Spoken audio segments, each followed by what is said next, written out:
Hey, this is LOA Today, the Law of Attraction show.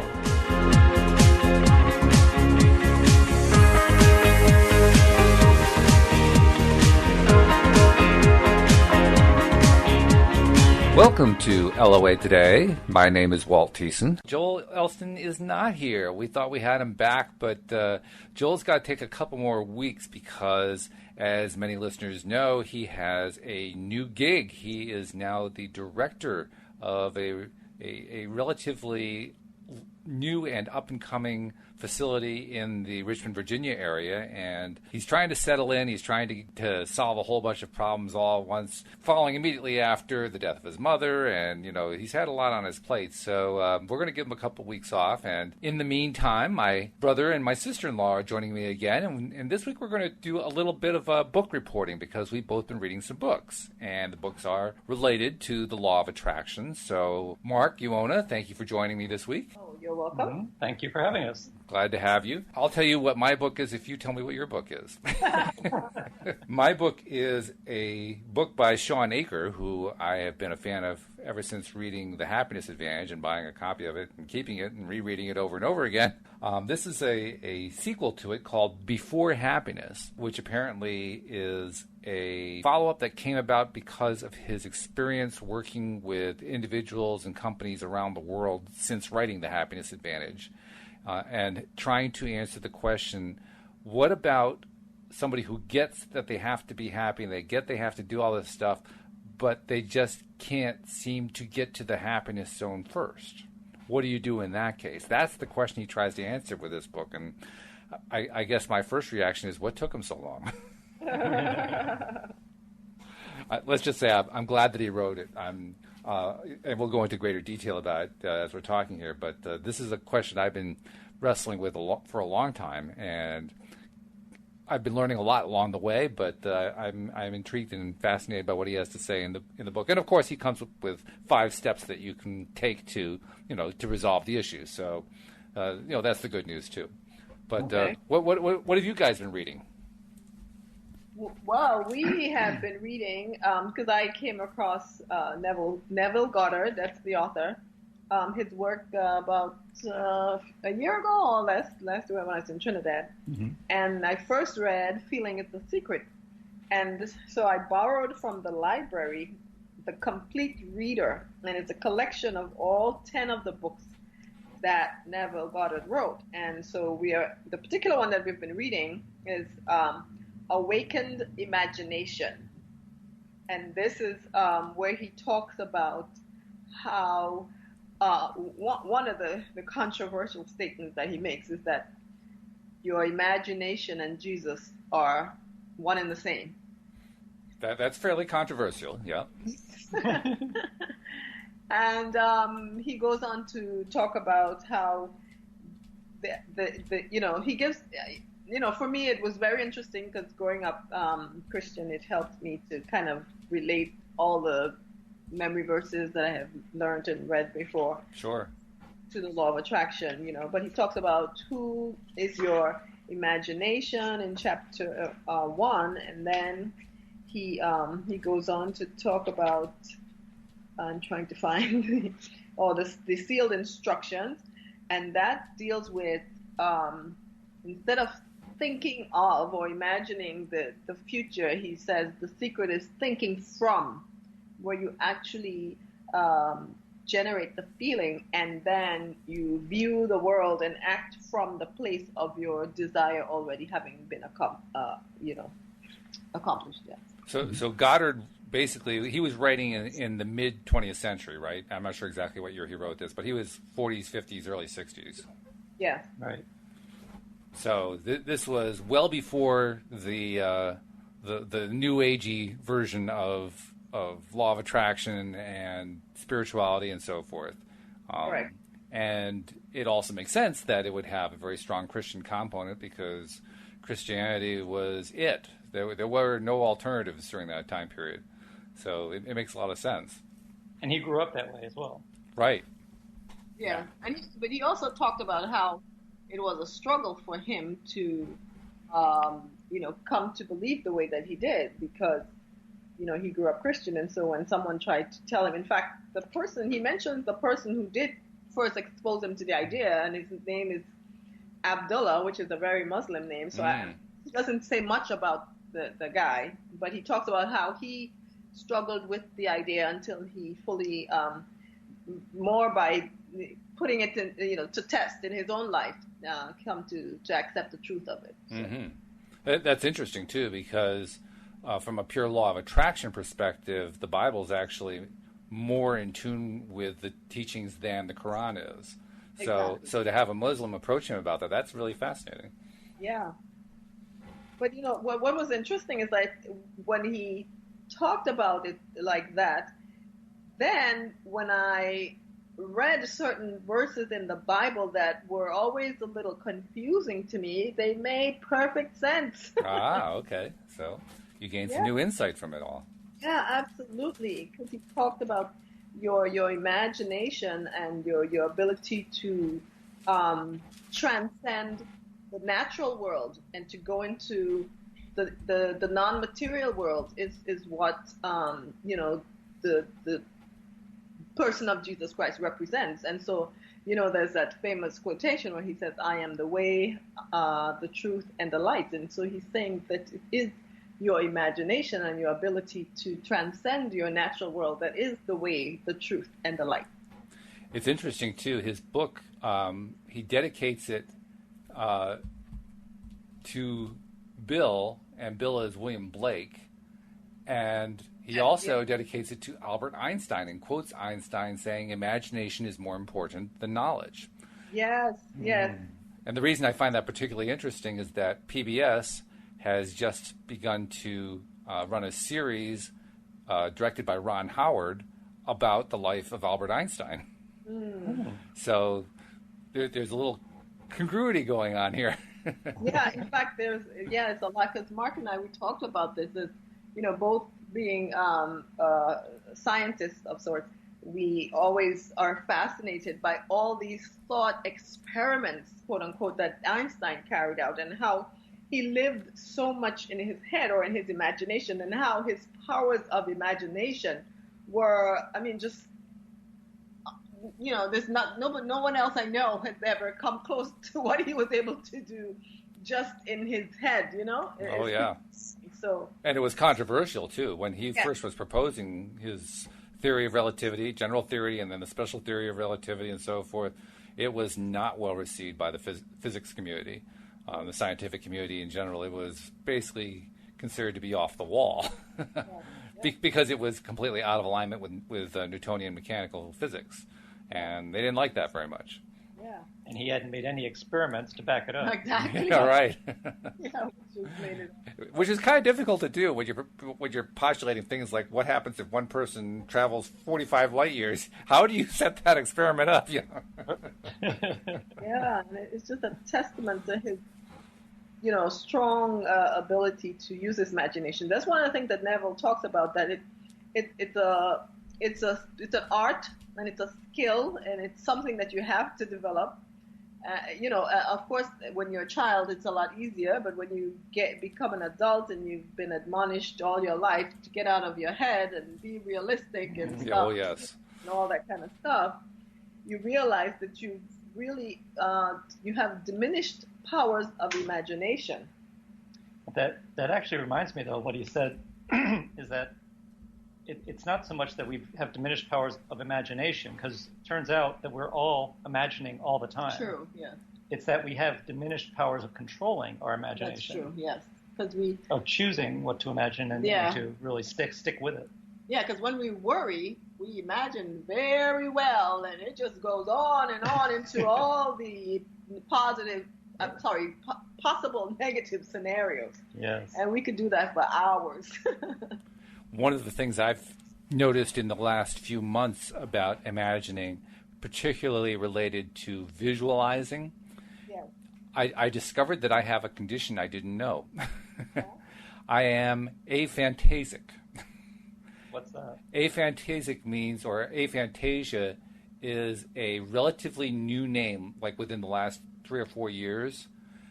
a suggested name for a condition where one does not possess a functioning mind's eye and cannot visualize imagery. And I have a really hard time visualizing imagery. It's only in the last 5 or 10 years that I realized that that's unusual, that most people are capable of visualizing very clear images. I thought everybody had foggy images like me. So I have 2 questions. One, is this something that you think existed even when you were a child? Oh, yes. Yeah, it's been like this all my life. Okay, and for people like you, is there, quote, any hope? It depends on who you talk to. Interestingly enough, there is a website, and I don't remember what the URL is, but it's something like FantasiaForums.org or something like that. Aphantasia Forums, but it isn't that. It's a name something similar to that. But they have a forum for people who have the same kind of condition I have. Interestingly enough, the overwhelming majority of them are extremely negative on the idea. Well, they're extremely negative, period. But they're extremely negative on the idea that you can do anything about it. There is a small minority that claims you can do something about it, and there's indeed a guru, if you will, who's published a rather extensive work on 50 different exercises you can do to improve your ability to imagine. And I can't say I've honestly tried them with conviction and with repetition the way you're supposed to. I tried them for like 2 nights and then I gave up. So I didn't really give them a fair test at all. But I can see how they would work. And I can also see, even the way I'm describing this, I'm seeing, right? I can also see how it's a skill that you can develop. It does make sense to me. Yes. And it particularly makes sense for my situation because growing up, I had glasses from a very early age. Okay. As Mark can tell you, a few years back, I developed macular degeneration in my left eye, so I'm effectively blind in my left eye. My right eye, thankfully, is good through special vitamins that you can take, and I've added on saffron to that. We can go into that if you want to. But the point is, through those treatments for the last 8 years, I have stabilized my situation so that my right eye, my vision is perfectly good with glasses. So that's the good news. But I suspect, and with my left eye, not only did I develop the macular degeneration, early in my life, I always had bad vision in that eye. Mm-hmm. And later in like my late 30s, early 40s, an optometrist suggested that my eye probably didn't develop fully. Oh, I see. Okay. And in fact, that's what they used to call lazy eye, where they would put a patch over the eye and so forth. I don't remember what the situation in my case was. I mean, when we were growing up, parents didn't usually clue us in on everything, but they clued us in on what the final result was. And the final result was I was going to have glasses. You know, okay. they left all that other discussion out. But I kind of recall that there was a little bit of discussion about doing it, and they decided not to do it. I think because they weren't convinced it was going to produce the kind of results that they were hoping for. In other words, my left eye was so badly underdeveloped that it wasn't going to really help. Wow. Bottom line here, where we're talking about imagination and visualizing imagery, I didn't have a lot of good experience to work with.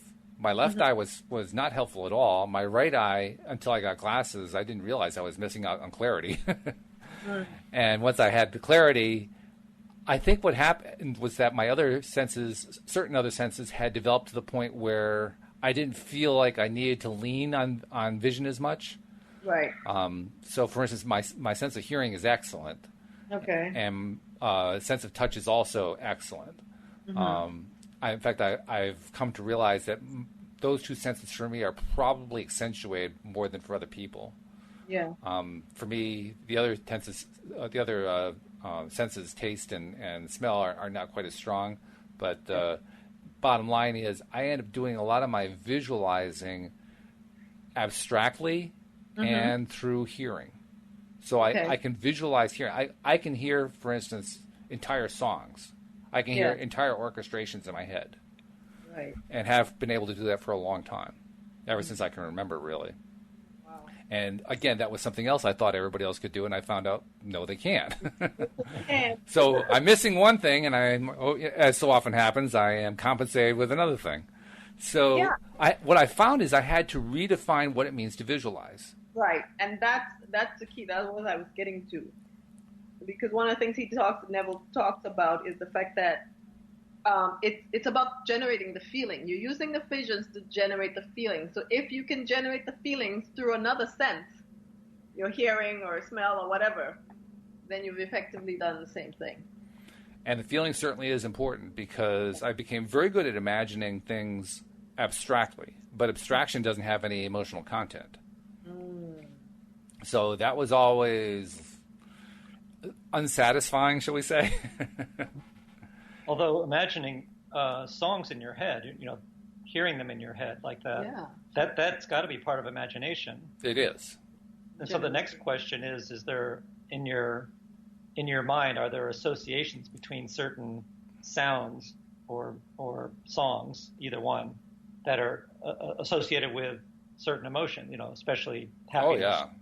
Well, I mean, music is defined in terms of how certain chord combinations create certain musical effects on the emotional system. I mean, major chords are happy chords, minor chords are sad chords.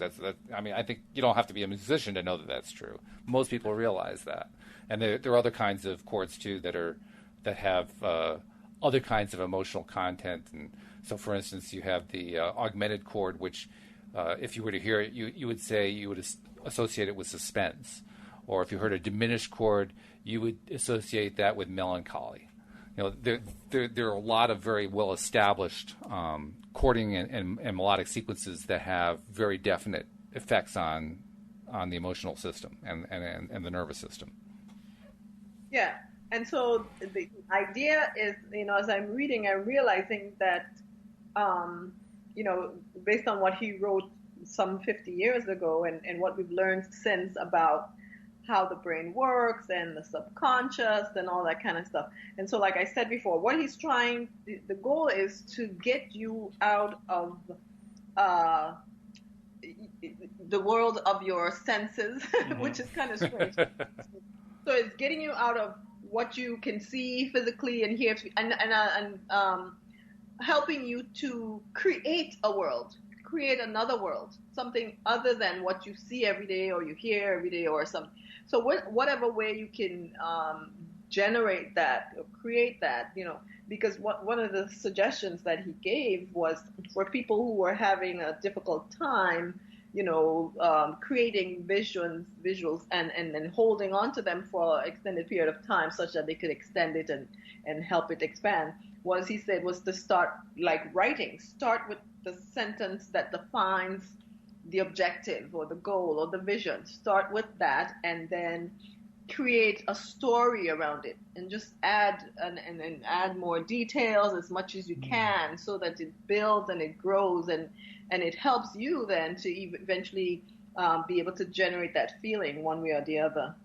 It's interesting that a lot of gurus in the overall spiritual field and particularly within the law of attraction field talk about using writing and telling a story as a way of making this kind of connection.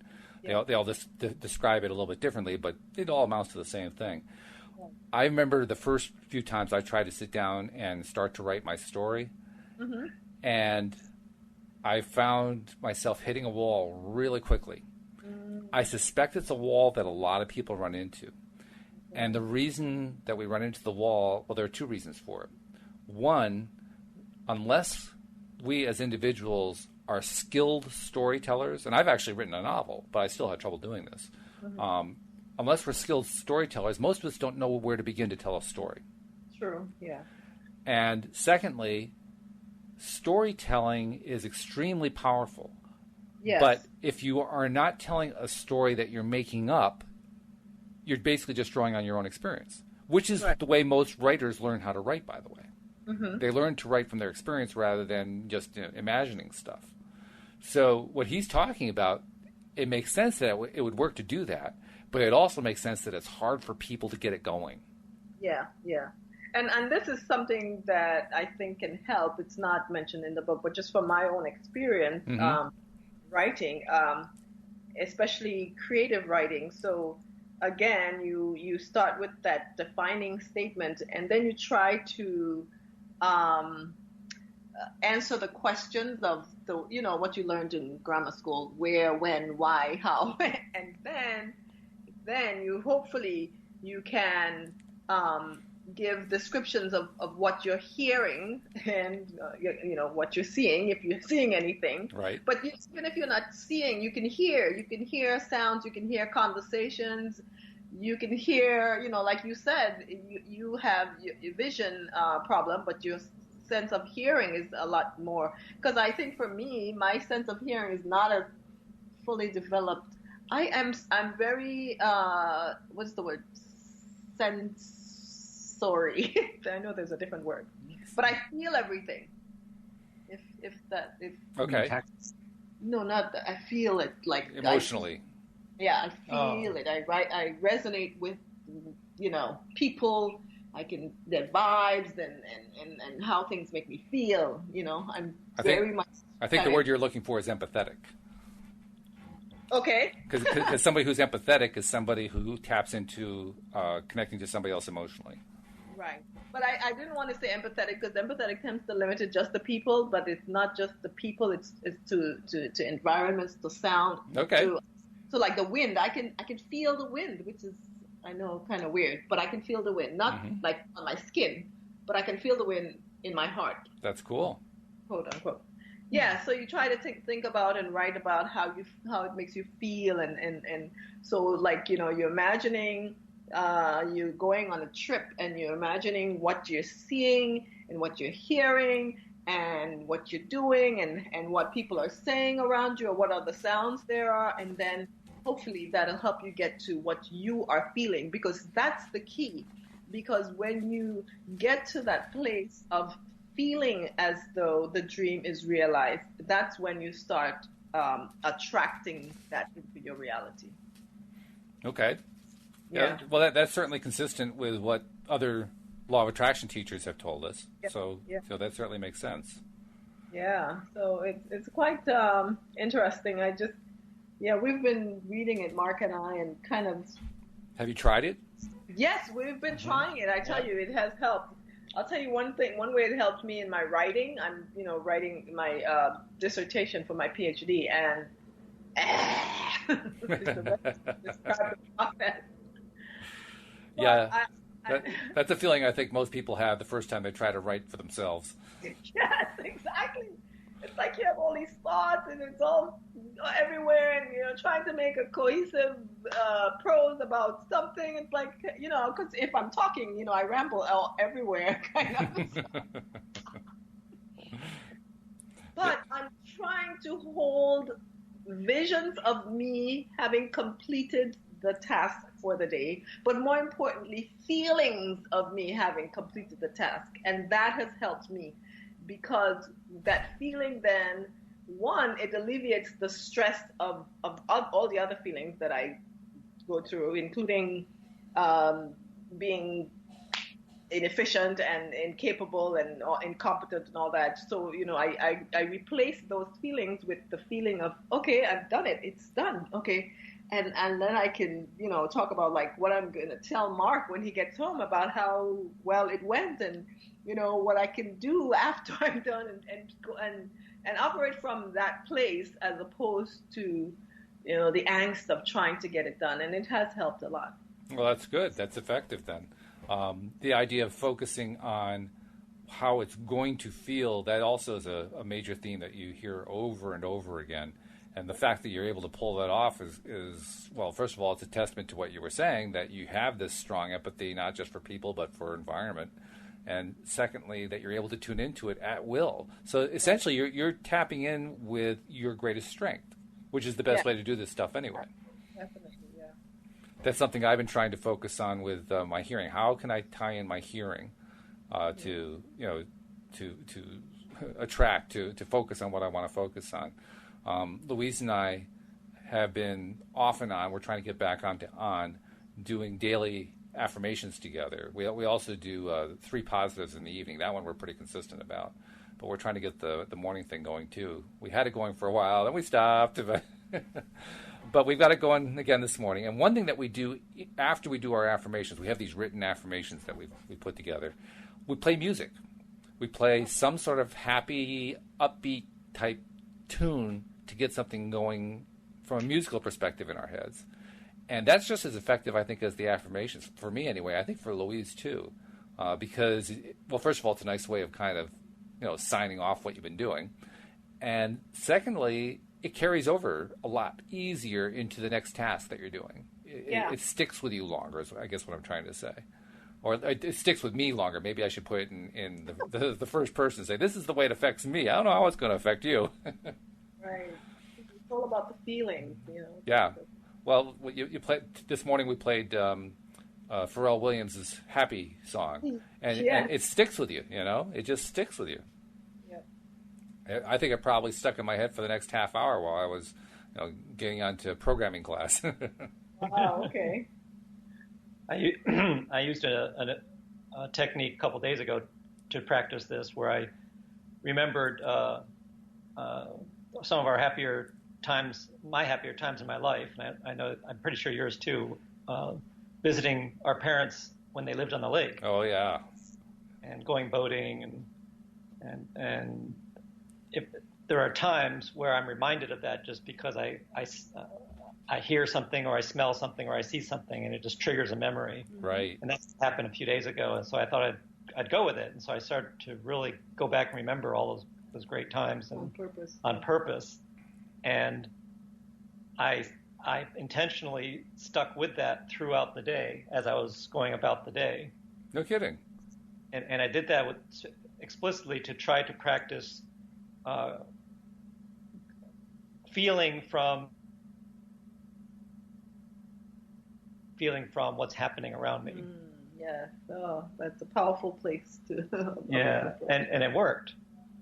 Now, eventually it gets kind of old, It was a good first step for me. Well, I think it probably depends on what you're remembering. I mean, one of my memories, and I'm sure you probably remember this too, we would visit the folks, of course, on the lake. And Smith Mountain Lake in Virginia, for those who don't know it, is a very lovely lake.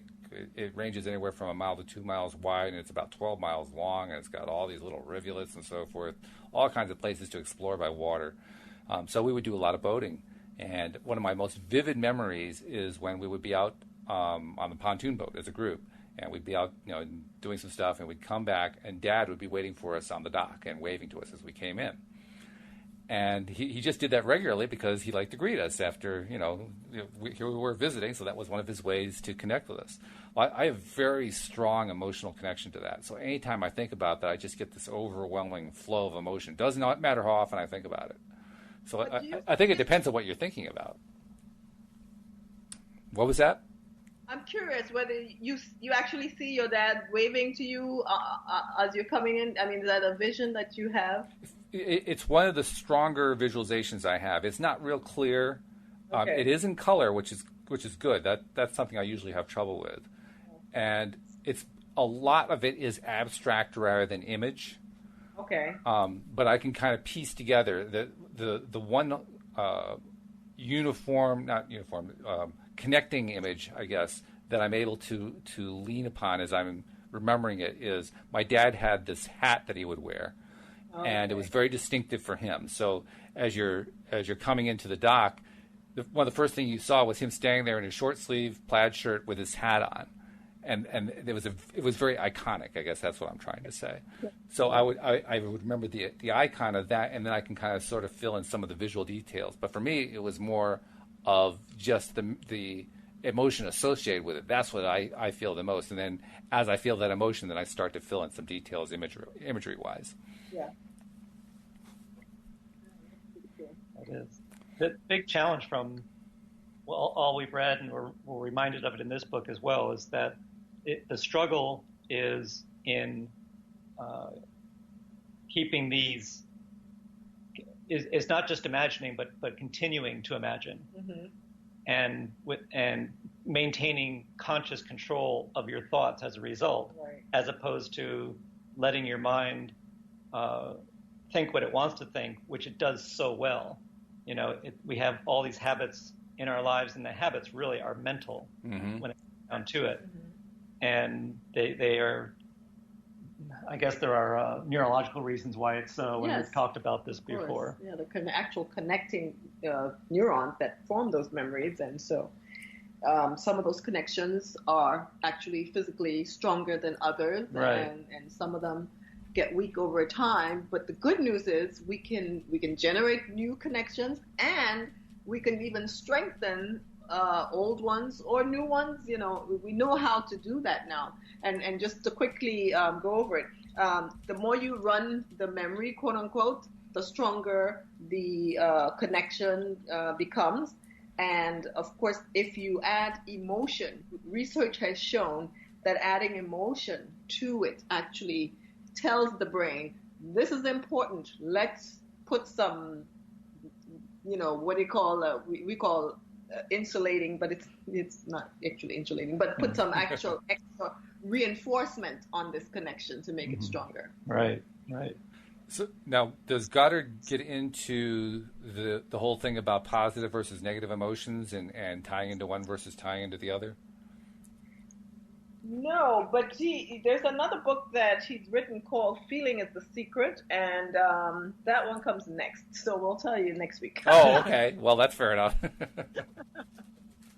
He does talk about rewriting past memories for the purpose of erasing negative emotions associated with certain past memories and replacing them with positive emotions, often by just deciding that what happened didn't happen and what you wanted to happen did happen. So he calls it revision. He actually gives you this whole protocol to follow, where he says at night before you go to sleep, you review the events of the day, and anything that didn't make you feel, happy and joyful, that you could recreate them, which might be easier for people who have problems visualizing, right? Because less creativity is required. It's already happened, so it's just a matter of changing it here and there.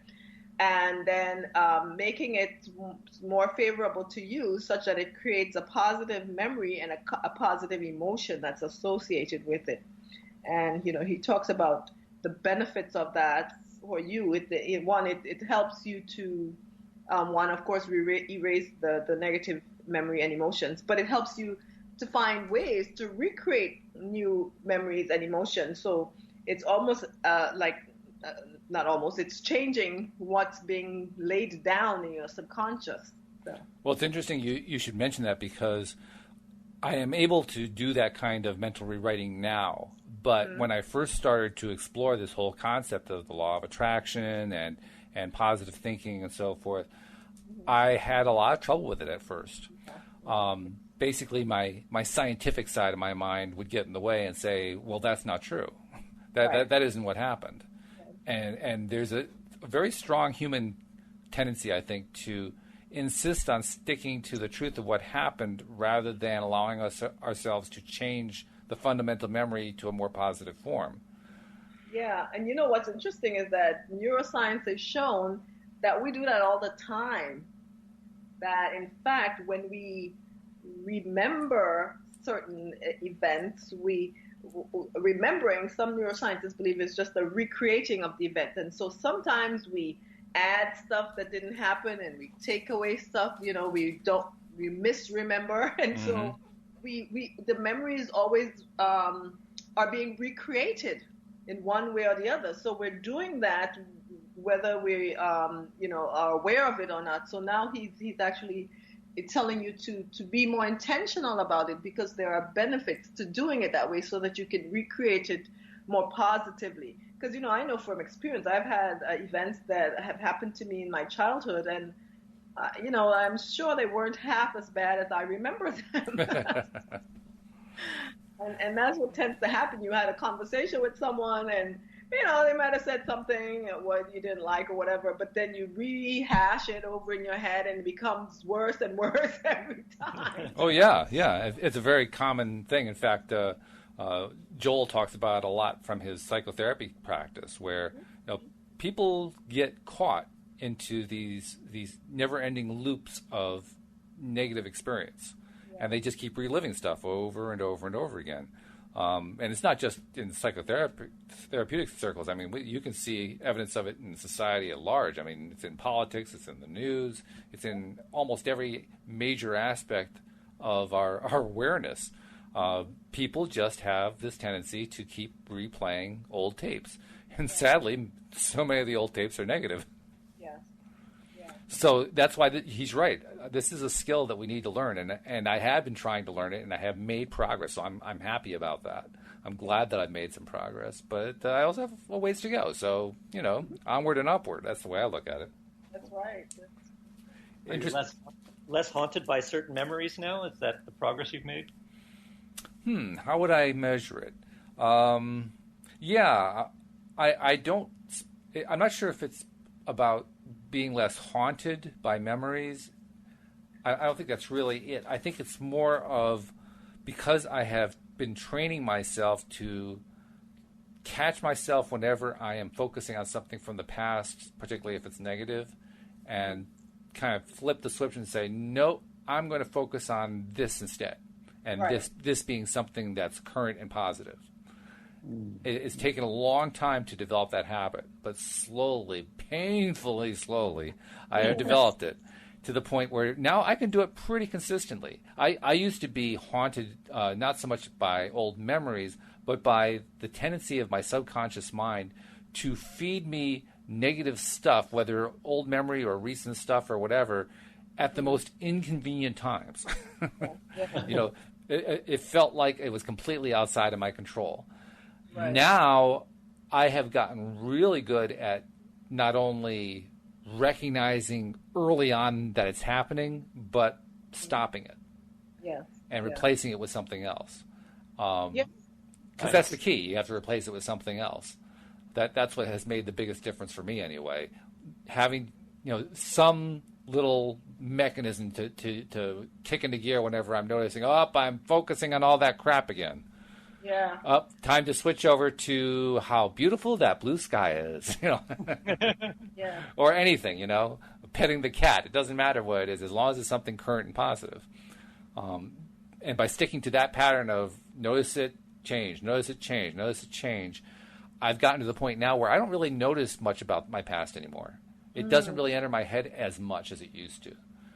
That's good. Which is good. I hadn't even noticed that until you pointed out, Mark, that how is it manifested? I hadn't really thought about it, but that's been the manifest. The manifest has been, I still get it. I still get stuff to happen. Don't get me wrong. I still get stuff coming in at the most inconvenient times, but it's a lot less frequent. Yeah, yeah. Which tells me I'm getting more control.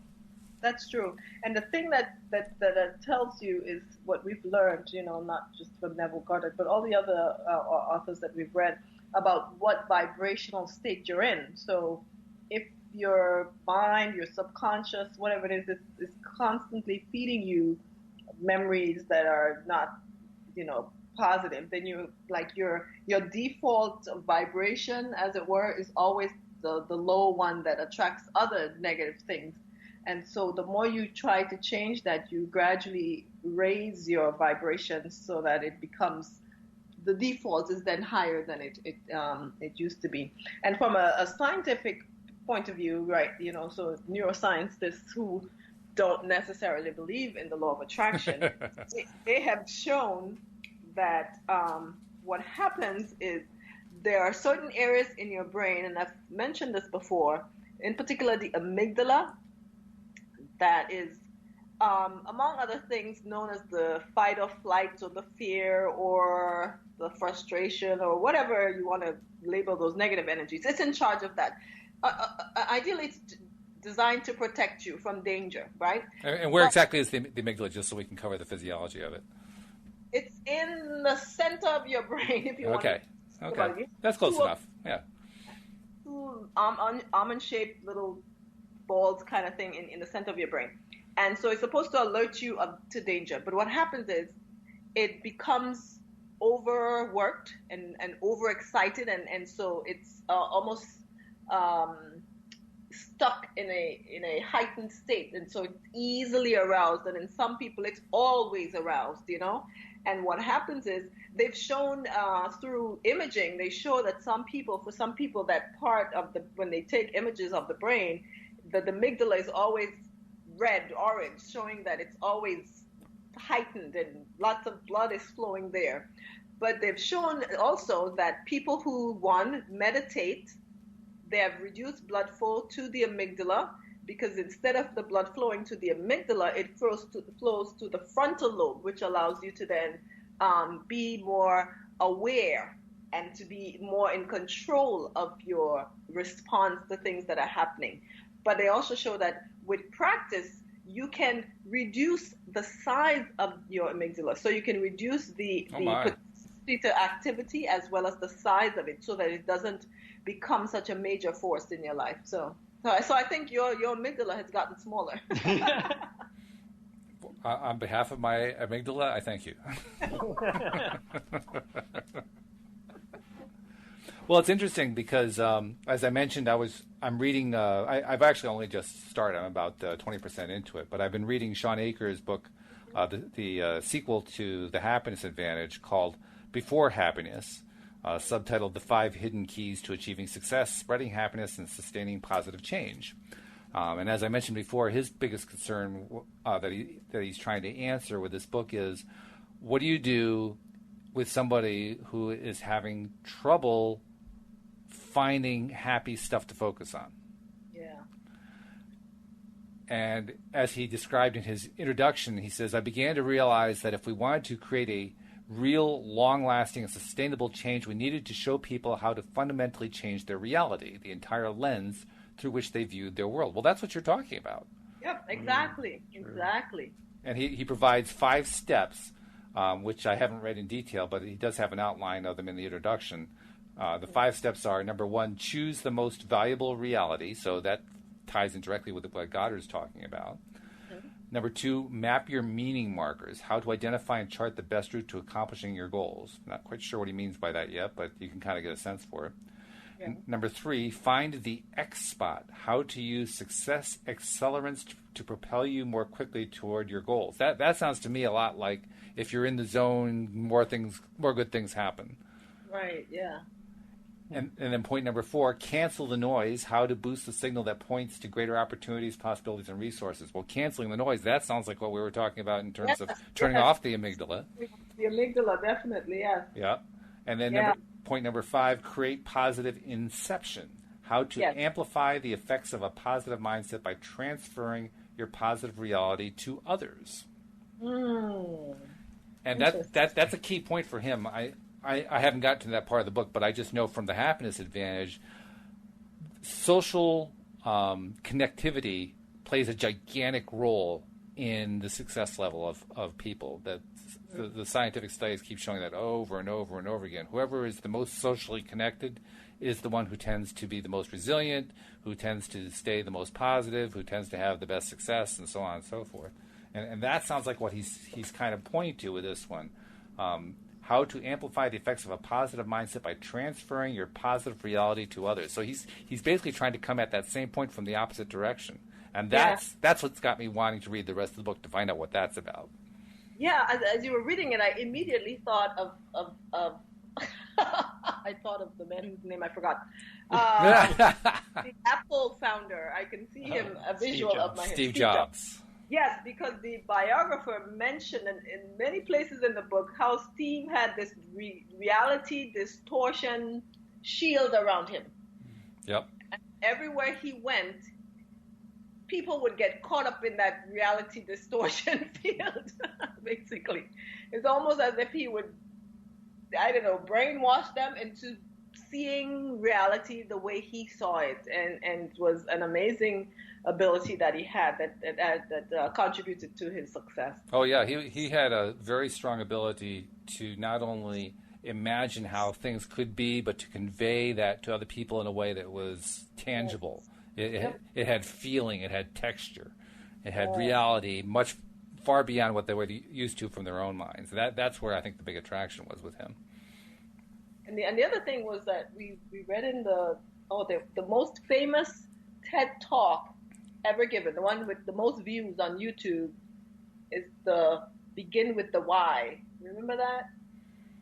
Oh, the guy with the target on his board. I'm not sure if I don't know. I forgot all the visuals, but I remember where he said that companies that begin with the Y, they are successful, and companies who don't, they end up, going the way of TiVo. Right. He mentioned that. But he said that Apple, Steve Jobs, he didn't start out to create new computers or music tools or anything. He started out to give the customers an experience, which was, to feel very proud about this new, efficient, and beautiful tool that they own, and they would feel special, and so that's how he created the Apple computer and all the other tools that are part of the line. But yeah, so again, it's all about the emotions. It's amazing how emotions become more and more important in our understanding of how our psychology works, how the universe works, how life works. Yeah. I have become more and more aware of how limited my own understanding was, say, 30 years ago, because I was trying very hard to stick to what I perceived to be scientific principles, scientific objectivism, and so on and so forth, not realizing that it was really doing was giving me the excuse to disconnect from my own emotional behaviors. Yeah. Which is exactly the opposite of what I needed to do. Yeah. But they don't teach you that part, do they? You don't get a whole lot of scientific lectures from chemistry teachers saying tie into your emotions. No, they don't. About 10 years ago, or maybe more, there was that book that became an immediate bestseller. You read it, The Emotional Quotient, where the author realized that the people who were successful were not the ones with the high IQ, but the ones with the high EQ. Right. Yeah. Yeah. And it makes sense that would tie in with what Shawn Achor talks about, because he talks about having social connectivity. Well, people who have a high EQ are going to be socially connected. Yes, definitely. So there's definite correlation going on there. It's amazing how everything is all tied together. It does all tie together. It does. And you talked earlier about how when you tell a story, you start to embellish the story, and over time it turns into a new story in a sense, and contains details that are not even a part of what originally happened. Tying all this together in one more way, we mentioned Einstein before. Joel posted a little note, a quote from Einstein on his Facebook page. Yeah. And I looked at the quote. I don't remember what it was. I'll see if I can find it while I'm telling the story. But I looked at the quote, and it sounded very law of attraction. Okay. But it didn't sound like Einstein. I mean, it's certainly where law of attraction practitioners have taken the whole theory of quantum mechanics and so forth into the spiritual realm. It would fit that very nicely. But I didn't really remember Einstein going that far with it. So I looked at the quote, and sure enough, it's been attributed to Einstein by some guy in a book in 1996, but nobody can find any reference to Einstein actually saying it before then. Okay. So there's an example of, once again, the story being the life of Einstein being added to. Yeah. So now Einstein's being credited with saying something that's very New Agey that he never actually said. And that's where I think it's important to be able to recognize the difference between what it is we're telling ourselves that is fictional and recognizing that it is fictional, so that we're doing it for a deliberate, constructive purpose, and telling fiction for the purpose of basically distorting the truth. Yeah. Changing people's minds and so forth. I have, since learning about the law of attraction and seeing the world from that new perspective, there are people I believe are either consciously or not actually practitioners of the law of attraction. Oh, and yeah. Einstein was definitely one of them, because I like we've talked before, there are movies that are definitely all about the law of attraction, and so I happen to think that a lot of writers in Hollywood and producers and other celebrities and other successful people, when they talk about how they live their lives and what they believe, it's very law of attraction. I think a lot of them, for whatever reason, are not going to actually come out and say LOA. But some of the things that they say and do, it's like, he's a practitioner, she's a practitioner. Yeah, well, I think we're all practitioners, really. We just don't know it. Well, we often practice it to our own detriment, but the act of focusing makes you a practitioner. If you focus on something in your life and you can't do otherwise, you have to, because that's what happens when you live. You're always focused on something. If you focus on something, you're engaged in the law of attraction. Mm-hmm.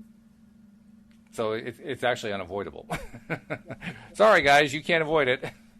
Yeah, but I think a lot more people are actually deliberately practicing, having been exposed one way or the other, and have embraced it, and are like, okay, that's how I do this. Particularly over the last 20 years, and even over the last 10 years since The Secret came out, because that really just kind of exploded the whole thing in the public consciousness. Right. So yeah, you're right. I think it's becoming a lot more of a deliberate thing. Interestingly enough, it's also resisted. There is still a tremendous amount of resistance to the whole concept. But I mean, to be perfectly honest, I think it's fair to say that the large majority of people think it's nonsense. Mm-hmm. Large majority of people think that it's wishful thinking, that it's, reality is reality and you can't change it, and so on and so forth. Certainly not with your mind. Yeah, right. Yeah. I am no way responsible for my crappy life. Are you kidding me? Well, speaking of that, I subscribe to an email list put out by Abraham Hicks, and one of the messages that came through on I subscribed to that one, but I also subscribed to Mike Dooley's list. Universe, yes. That's right, the Notes from the Universe guy. And he came up with something that went out just a few days ago. I'll see if I can find it.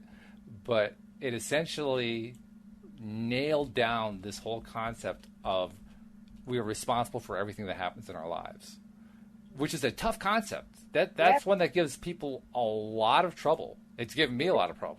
It does, especially when you bring in children suffering into that. It's really controversial. Oh yeah, it becomes more than controversial. People resist it. They say, "Well, that doesn't make any sense anymore," and so forth. Okay.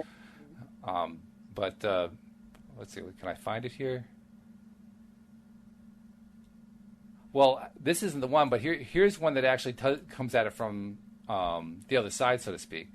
It's rather challenging, he says, for those here being the other side, the non-physical side, the spiritual side, if you will. It's challenging for those here who've never experienced time and space to actually grasp how formidable you sometimes think your illusions are, because, quite frankly, they see the world around you as just more you. Mm. Well, that means literally we are responsible for creating our own experience in our lives, and we're not the victims that so many of us think that we are. Right. Yeah, it's one of the quotes that Neville shared in the book. I don't know why I call him by his first name. It sounds like a last name. I think that's why. But he quotes Blake where he said, "We are led to believe a lie when we see with, not through the eye." So it talks about, the reality of the world that we are experiencing, and it's because of our perception. You see, you believe. What's the quote says? You see what you believe, and if you change your belief, you'll see You see your belief. You see something. Your life will be completely different.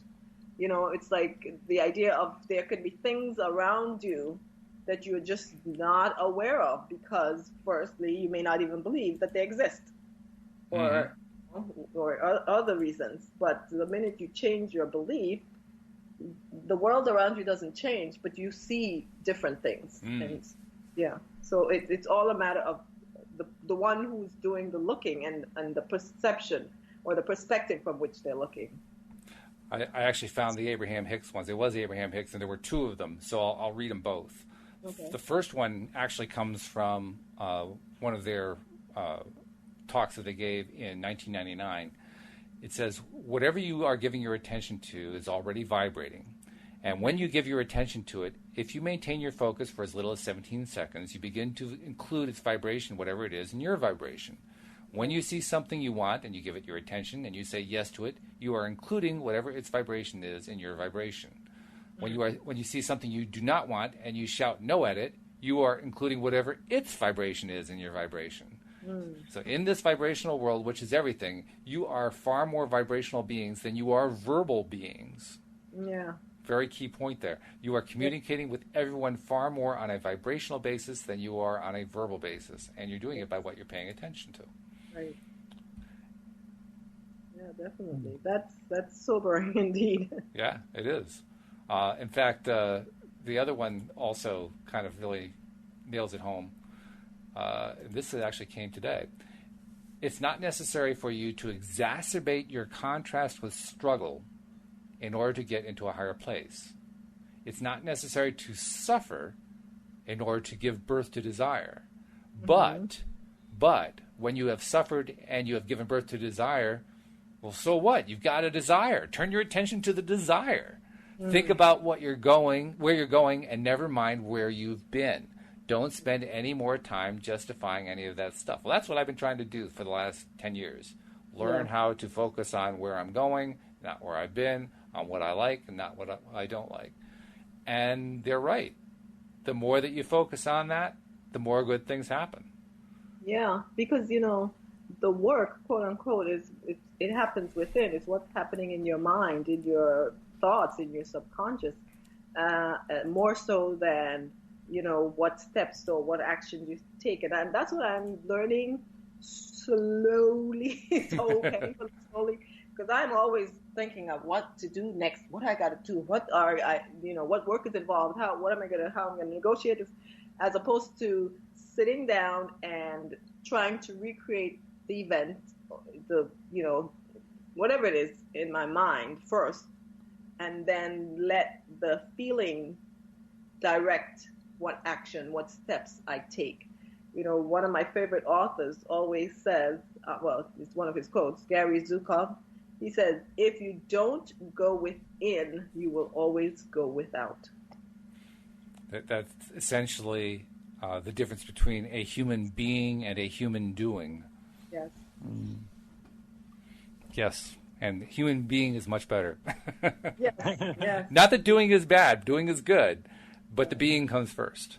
Right, because we grew up in a society that just taught us, you got to do, work, be, you got to do, you're made to do kind of thing, because if they say, you want this, well, go work for it or whatever, so you always feel like you have to work. Nobody taught you how to sit quietly with your mind and create it within first and let that then be. Right. And to trust that that's actually going to work. Yes, that's the other thing. And I have to say that experience that you just described of do, that's what led me to realize that this whole wacky law of attraction thing may actually have something to it. Because the scientific part of my mind said, well, I keep working hard, and I don't get anywhere. Yeah, I know. That should be that's a big warning sign right there. But we still don't get it, like I said that to myself, the fact that I'm still not where I want to be should be clue number one that I'm going about it the wrong way, but yet I keep doing the same thing. Well, fortunately, we're making progress. We're not stuck. We're moving forward, and that's why we continue to study this stuff. That's why we continue to read these books. That's why Joel and I keep doing the radio show, and why you guys step in to do the show with me, because we want to change our way of thinking about this stuff, because we know that there's benefit to it. We know that it's valuable. So thank you for sharing your insights this week. Let's do it again next week, because Joel needs a couple weeks to get used to his new gig directing this big operation he's directing. But I'm glad that you guys are willing to set in, because it takes me back to when we did it every single week. So thank you again for sitting in. I appreciate it. And I remember how good it felt, and I feel that now. So it does. It really works, doesn't it? bring the feeling back to my reality. And we'll get to do it next week too. So we'll invite you all to join us next week as well here on LOA Today. Goodbye, everybody.